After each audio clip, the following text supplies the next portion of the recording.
اپنی سخت انگلیوں کی گرفت میں لیا اور اس کے چہرے کو جھٹکا دے کر دھاڑا، کاش اس دن اس ملعون سلطان کے ساتھ تجھے بھی زمین میں کلی لیتی بطول، تو نے میری پگڑی اچھال کر اس درندے کے قدموں میں ڈال دی جس کے باپ کا سینہ میں نے خود گولیوں سے چھلنے کیا تھا۔ بطول کی آنکھوں سے آنسوؤں کا سیلاب بہہ نکلا اور وہ ہچکچا لیتے ہوئے اپنے باپ کے پیروں میں گر گئی، مگر حشمت نے اسے نفرت سے ٹھوکر مار کر پیچھے دھکیل دیا اور اس کا غصہ قابو سے باہر تھا اور وہ اپنی بیٹی کو دیکھ کر ایسے تڑپ رہا تھا جیسے اس کے وجود سے اب گھن آ رہی ہو۔ بطول کی ماں نے سینہ پیٹتے ہوئے دہائی دی کہ ہائے میری بچی کا مقدر کیسا ٹوٹا کہ دشمن کا خون اپنے کوکھ میں پال رہی ہے، اس سے اچھا تھا کہ ہم زہر پی کر مر جاتے۔ حشمت نے دیوار پر لگی اپنی خاندانی بندوق اٹھا کر بطول پر تان لی اور اس کے چہرے پر وحشتناک جنون سوار تھا جب وہ چلایا، میں ابھی اس گناہ کو اور تجھے ختم کر دوں گا، میں چودھری حشمت ہوں، میں اپنی نسل میں اس دشمن کا لہو کبھی برداشت نہیں کروں گا جس نے میرے سامنے کھڑے ہو کر آج مجھے للکارا ہے۔ بطول نے آنکھیں بند کر لی اور موت کا انتظار کرنے لگی کیونکہ اسے لگا کہ سلطان کی دی ہوئی اس ذلت سے موت بہتر ہے، مگر عین اسی لمحے باہر کھڑے سلطان کے مسلح گاز کی گنوں کی تھرتھراہٹ نے حشمت کے ہاتھ روک دیے۔ سلطان کی وہ زہریلی آواز جیسے فضا میں دوبارہ گونجی کہ اگر اس سے یا میرے وارث کو ایک خراج بھی آئی تو یہ حویلی تمہارا قبرستان بن جائے گی۔ حشمت کا ہاتھ کانپنے لگا اور وہ بے بسی سے بندوق پھینک کر زمین پر ڈھیر ہو گیا کیونکہ وہ جانتا تھا کہ سلطان اب وہ بچہ نہیں رہا بلکہ ایک ایسا عنقریب افریت بن چکا ہے جس نے اسے جیتے جی مار دیا تھا۔ بطول وہیں فرش پر پڑی سسک رہی تھی جہاں اس کا اپنا باپ اسے اپنی موت کی دعا دے رہا تھا اور اس کی ماں اسے چھونے تک سے کترانے لگی تھی۔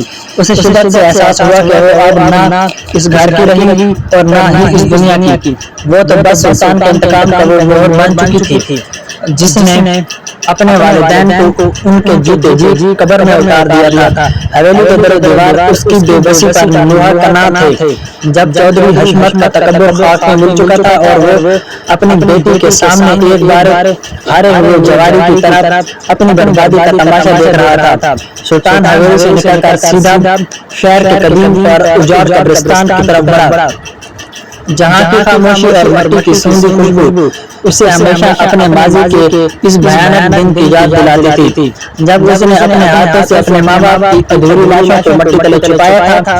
وہ اپنے سیاہ چادر کو کندھے پر ڈالے بھاری قدموں سے چلتا ہوا ان دو قبروں کے پاس آ کر ٹھہر گیا جو اب وقت کی دھول سے اٹی ہوئی تھی، مگر اس کے سینے میں دبی آگ آج بھی اتنی ہی تازہ تھی جتنی 15 سال پہلے تھی۔ اس نے قبر کی مٹی پر اپنا ہاتھ رکھا اور ایک طویل سر بھر کر نہایت دھیمی مگر لرزتی ہوئی آواز میں سرگوشی کی، ابا جی آج میں نے اس حشمت کا غرور اسی حویلی کے صحن میں دفن کر دیا ہے جہاں آپ کا لہو بہا تھا۔ میں نے اسے جیتے جی وہ موت دی ہے جس کی طرف سے اسے قبر تک چین نہیں لینے دے گی۔ سلطان کی آنکھیں نم ہو رہی تھی مگر ان میں کمزوری نہیں بلکہ ایک وحشیانہ سکون تھا جب اس نے دوبارہ مٹی کو سہلایا اور اپنی ماں کی قبر کی طرف دیکھ کر بولا، امی آپ کی بہو اور میرا وارث اسی گھر میں ہے جہاں سے آپ کو بے دخل کیا گیا تھا۔ آج اس دشمن کی بیٹی میری قید ہے اور اس کی کوکھ میں پلنے والا میرا بچہ اس حشمت کے لیے وہ ناصور بنے گا جو اسے پل پل مارے گا۔ اس نے ایک مٹھی بھر مٹی اٹھا کر اسے سختی سے بھینچا اور آسمان کی طرف دیکھ کر ایک عجیب سی مسکراہٹ اپنے لبوں پر سجائی۔ اسے محسوس ہو رہا تھا جیسے اس کے والدین کی روحیں آج اس انتقام کی تکمیل پر اسے دعا دے رہی ہوں گی۔ وہ لڑکا جو کبھی ننگے پاؤں ان گلیوں میں اپنی جان بچانے کے لیے بھاگا تھا آج ایک ایسا سلطان بن کر لوٹا تھا جس نے اپنے دشمنوں کے گھروں میں ماتم بچھا دیا تھا۔ اس نے جیب سے ایک پرانی تصویر نکالی جو اس کی ماں کی نشانی تھی اور اسے قبر کے خطبے پر رکھ کر عہد کیا کہ جب تک وہ حشمت کی نسل کو اپنے قدموں تلے نہیں رون دے گا وہ چین سے نہیں بیٹھے گا۔ اس کی تنہائی اب ایک طاقت بن چکی تھی اور اس قبرستان کی خاموشی اس کی جیت کی گواہ تھی۔ سلطان کی کوئی دیر دیر وہیں بیٹھا رہا. اس کی آنکھوں میں ماضی کے وہ مناظر فلم کی طرح چل رہے تھے. جب وہ ایک بے بس بچہ تھا مگر اب وہ ایک ایسا شکاری تھا جس نے اپنے شکار کو اس کے اپنے ہی حال میں پھنسا لیا تھا اور بطول اس کے اس کام کا وہ سب سے خوبصورت موڑ تھی جسے وہ کبھی نہیں چھوڑنے والا تھا.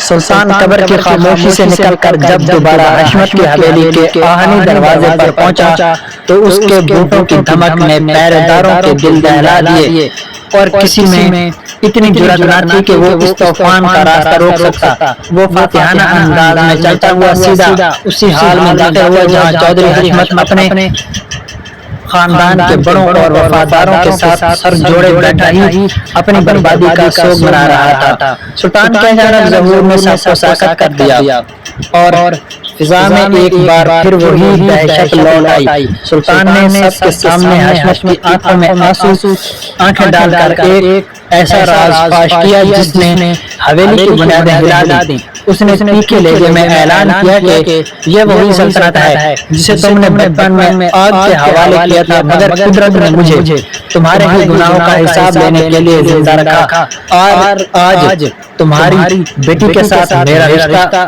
اس بربادی پر مہر تصدیق ثابت کر رہا ہے. حشمت جواب اب تک اس حقیقت کو چھپانے کی کوشش کر رہا تھا کہ سلطان اس کے پرانے دشمن کا بیٹا اب اپنوں کے سامنے رسوائی سے بچنے کا کوئی راستہ نہ پا کر ٹوٹ گیا اور اسے اپنی سفید پگڑی کا بھرم رکھنے کے لیے مجبوراً سلطان کو اپنے داماد کے طور پر قبول کرنے کا اعلان کرنا پڑا کیونکہ اس کے پاس اب کوئی اور چارہ باقی نہ تھا. حویلی میں اس سے پہلے رات کا سامان انتہائی بوجھل تھا جہاں ایک طرف سلطان اپنے دشمنوں کے بستر پر پاتے بن کر لیٹا تھا اور دوسری طرف حشمت اپنے ہی گھر میں ایک ہارے ہوئے جواری کی طرف دیواروں کو تک رہا تھا جبکہ بطول اپنے کمرے میں تنہائی میں اس بدلے ہوئے مقدر پر حیران تھی کہ جس دشمن کو وہ کل تک اپنا اغواکار سمجھتی تھی آج وہی اس کے خاندان کا باقاعدہ حصہ بن چکا تھا. حشمت نے بوجھل دل کے ساتھ حویلی کے نوکروں کو حکم دیا کہ سلطان کی ہر بات مانی جائے کیونکہ اب وہی اس گھر کا وارث اور داماد ہے. مگر اس کی آنکھوں کا وہ چھوٹا ہوا غصہ اور بے بسی چیخ چیخ کر کہہ رہی تھی کہ سلطان نے اسے جیتے جی مار دیا تھا اور یہ رشتہ اس کی زندگی کا سب سے بڑا کڑوا گھونٹ تھا. اس رات حویلی کے در دیوار میں خاموشی سے ایک نئے دور کا آغاز کیا جہاں سلطان کا جاؤ جلال اب حشمت کے تکبر پر حاوی ہو چکا تھا اور انتقام کی یہ آگ اب ایک نئے رشتے کی شکل میں دہک رہی تھی. سلطان حویلی کے اس پرانے کمرے میں داخل ہوا جہاں بطول بستر کے کونے پر سمٹی کسی ہارے ہوئے قیدی کی طرف بیٹھی تھی. اس کی آمد پر بطول نے سر اٹھا کر اسے دیکھا تو اس کی آنکھوں میں اب صرف ڈر نہیں بلکہ اس نئے رشتے کی کڑواہٹ اور سچائی کا کرب بھی تھی جو سب سے سامنے آ چکا تھا. سلطان نے کمرے کا دروازہ پیچھے سے بند کیا اور وزنی قدموں سے اس کے قریب آیا. اس کی نظروں میں آج ایک عجیب سی تپش اور جنوبی فاتحانہ چمک تھی کیونکہ اب وہ چھپ کر ملنے والا کوئی اغواکار نہیں بلکہ اس حویلی کا باقاعدہ داماد اور بطول کا مجازی خدا بان کر لوٹا تھا. اس نے بغیر کچھ کہے بطول کا بازو پکڑ کر اسے اپنی طرف کھینچا اور اس کے لرزتے ہوئے وجود کو اپنے سینے کے فولادی حصار میں جکڑ لیا. بطول نے اس کے کندھوں پر ہاتھ رکھ کر اسے پیچھے دھکیلنا چاہا مگر سلطان کی گرفت آج پہلے سے کئی زیادہ مضبوط اور جنونی تھی جیسے وہ اس قربت کے ذریعے حشمت کے پورے خاندان کو اپنی طاقت کا احساس دلانے رہا ہو. سلطان نے اپنا چہرہ بطول کے کان کے قریب جھکایا اور اس کی گرم سانسیں بطول کی گردن پر تازیانے کی طرح لگنے لگی. جب وہ سرگوشی میں بولا اب تم چاہ کر بھی مجھ سے نظریں نہیں چرا سکتے بطول آج اس حویلی کا ہر ذرہ گواہ ہے کہ تم میری ہو. تمہارے باپ نے خود اپنے ہاتھوں سے تمہیں میرے حوالے کیا ہے اور اب میرے اور تمہارے درمیان کوئی دیوار باقی نہیں رہی. بطول کی ہچکی بن گئی اور اس نے بے بسی سے اپنی آنکھیں موند لی مگر سلطان نے اس کی ٹھوڑی کو سختی سے پکڑ کر اس کا رخ اپنی طرف کیا اور نہایت بے باکی سے اس کے لبوں کے قریب جھک گیا. اس کا یہ جنونی انداز بطول کے پورے وجود میں ایک ارتعاش پیدا کر رہا تھا کیونکہ وہ جانتی تھی کہ اب وہ اس شخص کے رحم و کرم پر ہے جس نے اس کے باپ کا غرور خاک میں ملا دیا تھا. سلطان نے ایک بار پھر اس کے پیٹ پر ہاتھ رکھا جہاں اس کا وارث پڑ رہا تھا اور اس بار اس کا لمس پہلے سے کہیں زیادہ گہرا اور حق جتانے والا تھا۔ اس نے بطول کو اپنے بازوؤں میں اٹھا کر بستر پر گرایا اور خود اس پر جھکتے ہوئے جتایا کہ یہ رات اس کے انتقام کی معراج ہے، جہاں وہ اپنے دشمن کی بیٹی کو اپنی محبت اور شدت کے حصار میں قید کر چکا ہے۔ بطول نے محسوس کیا کہ سلطان کی یہ قربت اب صرف جسمانی نہیں بلکہ اس روح کو تسخیر کرنے کی ایک جنونی کوشش ہے جس کے سامنے اس کی تمام تر مزاحمت دم توڑ رہی تھی۔ کمرے کی مدھم روشنی میں سلطان کا عکس کسی جو مالائی شکاری کی طرح لگ رہا تھا، جس نے اپنے شکار کو اب مکمل طور پر اپنا بنا لیا تھا۔ اگلی صبح حویلی کی فضا میں ابھی پچھلی رات کا تناؤ اور سلطان کی قربت کا شہد باقی ہی تھا کہ جب اس کے موبائل پر آنے والی ایک پراسرار کال نے سب کچھ بدل کر رکھ دیا۔ سلطان کے چہرے پر اچانک سنجیدگی کی ایک گہری لہر آئی اور اس نے بنا کسی تاخیر کیے اپنے گارڈز کو علیحدہ ہونے کا اشارہ کیا جیسے کوئی بہت بڑا محاذ اس کا منتظر ہو۔ اس نے تیزی سے اپنی جیکٹ پہنی اور بطول کے قریب آ کر اس کے ماتھے پر ایک مضبوط اور حق جتانے والا بوسہ صرف کیا۔ سعد لہجے میں بولا، بطول مجھے ایک بہت ضروری کام سے شہر سے باہر جانا ہے۔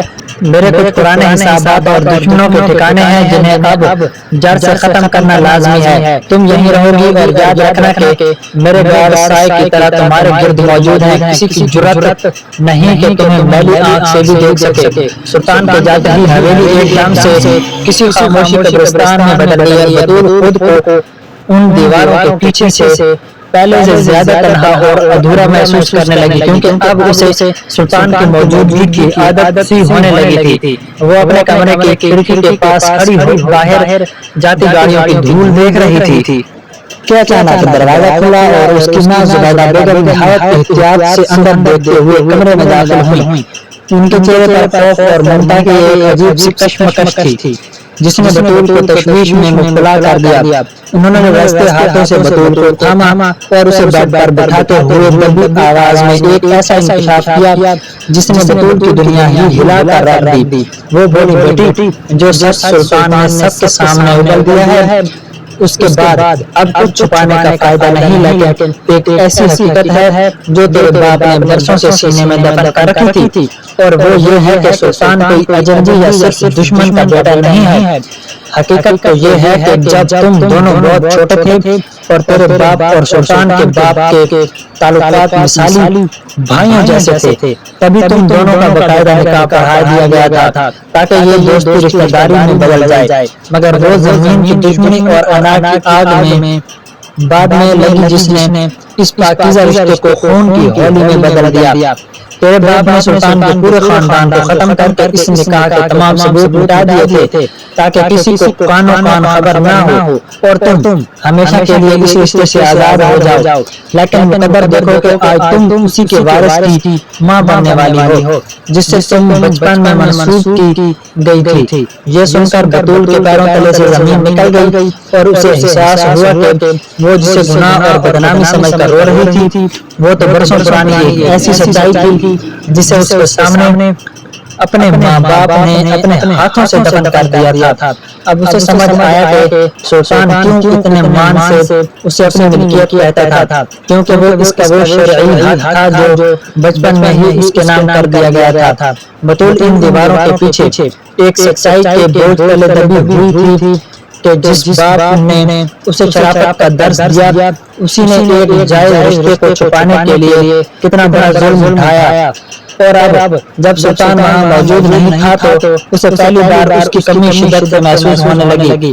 بطول کے پیروں تلے سے زمین نکل چکی تھی۔ وہ کسی زخمی ہرنے کی طرح تڑپتی ہوئی اپنے کمرے سے نکلی اور لڑکڑاتے قدموں کے ساتھ سیدھی اپنے باپ کی چودھری حشمت کے سامنے جا کھڑی ہوئی جو سر جھکائے اپنی بیٹی کے برباد ہوتے مستقبل کی فکر میں ڈوبا ہوا تھا۔ بطول کی سرخ آنکھوں میں ملامت اور آنسوؤں کا ایک طوفان تھا۔ اس نے لرزتی آواز میں اپنے باپ کو پکارا، بابا کیا یہ سچ ہے کہ آپ نے میرا سودا برسوں پہلے ہی کر دیا تھا؟ کیا یہ سچ ہے کہ جس رشتے کو میں گناہ سمجھ کر گھٹ رہی تھی وہ آپ کا ہی لگایا ہوا ایک پودا تھا جسے آپ نے خود اپنے خون سے سینچ کر اجاڑ دیا تھا۔ حشمت نے چونک کر اپنی بیٹی کے اجڑے ہوئے چہرے کو دیکھا اور اس کے ہونٹ کٹ کپانے لگے۔ اس کے پاس اب چھپانے کے لیے کچھ نہیں بچا تھا کیونکہ سلطان کی واپسی نے اس کے ہر جھوٹ کو بےنقاب کر دیا تھا۔ اس نے ایک گہری اور اذیتناک آہ بھری اور اعترافی لہجے میں بولا، ہاں بطول یہ سچ ہے، جب سلطان کا باپ میرا بھائی جیسا دوست تھا تب میں نے خود تیرا ہاتھ اس کے بیٹے کے ہاتھ میں دے دیا تھا اور تم دونوں کا بچپن کا نکاح پڑھایا گیا تھا، مگر پھر اقتدار اور جائیداد کی ہوس نے مجھے اندھا کر دیا اور مجھے لگا کہ اگر میں اس خاندان کو ختم کر دوں گا تو میری بادشاہت قائم رہے گی۔ حشمت کی آواز میں پہلی بار وہ غرور نہیں بلکہ ایک ہارے ہوئے باپ کی ندامت تھی۔ وہ پھوٹ پھوٹ کر رونے لگا اور اپنی بیٹی کے سامنے ہاتھ جوڑ کر بولا، مجھے معاف کر دے بطول، میں نے اپنے ہاتھوں سے اپنی بیٹی کی زندگی کو جنم دیا تھا، میں نے اس نکاح کے تمام گواہ اور کاغذات جلا دیے تھے تاکہ کسی کو خبر نہ ہو کہ تم ایک دشمن کے منقول ہو، مگر خدا کا انصاف دیکھو کہ آج وہی سلطان تمہارا سب کچھ چھین کر تمہیں دوبارہ اپنا ہاتھ بنا کر چکا ہے۔ بطول یہ سن کر فرش پر ڈھیر ہو گئی۔ اسے یقین نہیں آ رہا تھا کہ جس باپ کو وہ اپنا محافظ سمجھتی تھی وہی اس کے تمام دکھوں کا اصل ذمہ دار تھا۔ وہ ہچکیاں لیتے ہوئے بولی، آپ نے صرف سلطان کے خاندان کو نہیں مارا بلکہ بابا آپ نے میری عزت، میری خوشی اور میری مان کو بھی اسی آگ میں جھونک دیا تھا۔ آج میں جس بچے کو اپنی کوکھ میں پال رہی ہوں وہ میرا گناہ نہیں بلکہ آپ کی دی ہوئی وہ امانت ہے جسے میں آپ نے خود جھٹلا دیا تھا۔ حشمت اپنی بیٹی کی سسکیوں کے سامنے گونگا ہو چکا تھا۔ اس کا وہ تکبر جو کبھی آسمان کو چھوتا تھا اب مٹی میں مل چکا تھا اور وہ اپنی ہی بیٹی کی نظروں میں ایک مجرم بن کر کھڑا تھا جسے اب اپنی موت بھی سکون نہیں دے سکتی تھی۔ حویلی کا وہ حال اب بیٹی کے بہنے اور اقراف جرم کی گواہی دے رہا تھا، جبکہ باہر کھڑے سلطان کے گارڈز کے موجودگی بطول کو بار بار اس حقیقت کا احساس دلا رہی تھی کہ اب اس کی زندگی کا ہر فیصلہ اس شخص کے ہاتھ میں ہے جسے اس کے اپنے باپ نے یتیم کیا تھا۔ سلطان کی روانگی کو کئی دن بیٹھ چکے تھے مگر حویلی کی فضاؤں میں پھیلا تعفن اور انکشافات زہر بطول کے وجود کو اندر سے چاٹ رہا تھا۔ وہ ہر لمحہ دروازے کی سمت دیکھتی جا رہی تھی کہ سلطان کہاں تھا اور اب اسے اپنی بے چینی کی تپش اپنی روح تک محسوس ہو رہی تھی۔ اسے سمجھ نہیں آ رہا تھا کہ وہ کسی جذبے کے تحت سلطان کا انتظار کر رہی ہے۔ کیا یہ وہ پرانا بچپن کا نکاح تھا جس کی سچائی نے اس کے دل میں ہمدردی پیدا کر گئی تھی، یا پھر سلطان کا وہ وحشیانہ تحفظ جو اسے اپنے ہی باپ کی نفرت سے بچا رہا تھا؟ وہ رات بھر مسلح پر بیٹھی سسکتی رہی اور کبھی کھڑکی سے باہر ان گارڈز کو دیکھتی جو سلطان کی عدم موجودگی میں بھی اس کی حاکمیت کا نشان بن کر کھڑے تھے۔ اسے بار بار سلطان کا وہ لمس یاد آتا جو اس کے پیٹ پر پرانے وائرس کے لیے حقیقت بن کر ٹھہرا جاتا تھا اور اب وہی لمس اسے اپنی زندگی کا واحد سہارا لگنے لگا تھا۔ دن گزرتے گئے اور سلطان کی کوئی خبر نہ آئی تو بطول کی بھوک پیاس اڑ گئی۔ اس کا رنگ پیلا پڑنے لگا اور وہ گھنٹوں حویلی کے برآمدے میں بیٹھ کر رستوں کی تکتی رہی جہاں دھول کے سوا کچھ نہ تھا۔ اسے لگ رہا تھا جیسے سلطان کے بغیر یہ حویلی اس کے لیے ایک ایسی قبر بن گئی ہے جہاں اس کے اپنے ماں باپ کی نظریں اسے مجرم قرار دے رہی تھیں۔ پھر ایک رات جب طوفان ہواؤں نے حویلی کو کواڑوں کو جھنجھوڑنا شروع کیا تو اچانک گاڑیوں کی ہیڈ لائٹس کی روشنی دیواروں پر عکس کرنے لگی اور بطول کا دل سینے میں دہشت سے رہ گیا۔ وہ دیوانہ وار نیچے کی طرف بھاگی جہاں سلطان کی گاڑی آ کر رکی تھی۔ گاڑی کا دروازہ کھلا تو سلطان باہر نکلا مگر وہ سلطان نہیں تھا جو جاہو جلال کے ساتھ یہاں رخصت ہوا تھا۔ اس کا لباس جگہ جگہ سے پھٹا ہوا تھا، چہرے پر گرد و غبار کی جمی ہوئی تھی اور اس کی آنکھوں کی وہ پرانی چمک اب شدید تھکن اور پھوٹ پھوٹ میں بدل چکی تھی۔ وہ لڑکھڑاتے قدموں کے ساتھ اندر داخل ہوا تو بطول نے آگے بڑھ کر اسے تھامنا چاہا مگر سلطان کا توازن برقرار نہ رہا اور وہ بطول کے کندھے پر اپنا پورا بوجھ ڈال کر ڈھیر سا ہو گیا۔ اس کی سانسیں اکھڑ ہوئی تھیں اور وہ اتنا ٹوٹا ہوا لگ رہا تھا جیسے اس نے زندگی کی سب سے بڑی جنگ ہاری دی ہو۔ بطول نے اس کے زخمی اور تھکے ہوئے وجود کو سنبھالے تو محسوس ہوا کہ سلطان کا جسم بخار سے تپ رہا ہے اور وہ نیم بے ہوشی کی حالت میں صرف بطول کا نام پکار رہا تھا۔ جیسے اس طوفان میں اسے صرف اس ایک ساحل کی تلاش تھی۔ بطول کی آنکھوں سے آنسو بہہ کر سلطان کے گرد آلود چہرے پر گرنے لگے اور اس نے پہلی بار سلطان کو اس بے بسی کی حالت میں دیکھ کر اسے سینے سے لگا لیا۔ اسے احساس ہوا کہ یہ سمجھے انسان بھی اندر سے کتنا زخمی ہے، جسے اپنوں کی بے وفائی اور دشمنوں کی سازشوں نے پورا چور چور کر دیا ہے۔ سلطان نے ہذیانی کیفیت میں بطول کا ہاتھ تھاما اور ٹوٹتی آواز میں بولا، بطول میں نے سب ختم کر دیا، مگر میں خود بھی ختم ہو گیا ہوں، اب صرف تم ہو میرے پاس، مجھے اکیلا مت چھوڑنا۔ بطول نے اسے سہارا دے کر کمرے کی طرف بڑھا دیا جہاں اب ایک نیا امتحان ان کا منتظر تھا۔ اسے اب سلطان کی نفرت سے نہیں بلکہ اس کی خاموشی ٹوٹ ٹوٹ سے ڈر لگ رہا تھا، جو اسے ایک جیتا جاگتا انسان سے مٹی کا ڈھیر بنا رہی تھی۔ کمرے کی بوجھل فضا میں موت کی چاپ اتنی واضح تھی کہ بطول کے پورے میں ارتعاش برپا تھا۔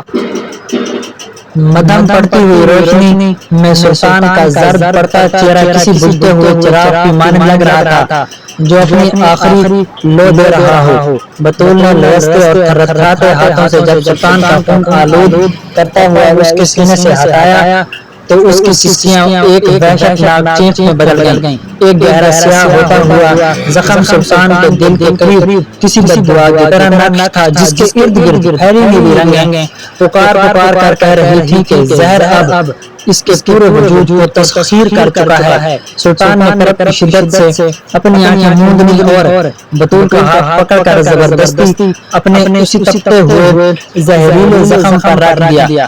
اس کا لمس برف کی طرح ٹھنڈا پڑ رہا تھا جب وہ اکھڑتی سانسوں کے ساتھ نہایت دھیمی اور رقص آمیز آواز میں گویا ہوا، دیکھ بطول، یہ ہے اس دشمنی کا آخری حساب جو ہمارے بڑوں نے برسوں پہلے خون سے شروع کی تھی۔